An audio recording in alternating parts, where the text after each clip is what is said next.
আসসালামু আলাইকুম। সকলকে স্বাগতম জানাচ্ছি আমার ইউটিউব চ্যানেল রাকিবুল হাসানে। শুরু হয়ে গেল নিয়মিত আয়োজন ভৌতিক আড্ডা উইথ রাকিব। আমি আছি আপনাদের সাথে, আপনাদের সকলের প্রিয় কণ্ঠ রাকিব হাসান। আজকের ঘটনাটি হচ্ছে রহস্য উন্মোচন চিঠির অক্ষর। সকলকে সম্পূর্ণ ঘটনাটি শোনার বিনীতভাবে অনুরোধ জানাচ্ছি।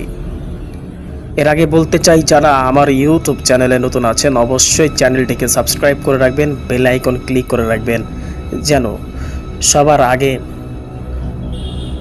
ঘটনাটি আপনারা শুনতে পারেন। তাহলে চলুন চলে যাই আজকের রহস্য উন্মোচনে। বছর কয়েক আগে পশ্চিমবঙ্গের মুর্শিদাবাদের এক ছোট্ট গ্রাম বসন্তপুরে ঘটে এক অদ্ভুত ঘটনা।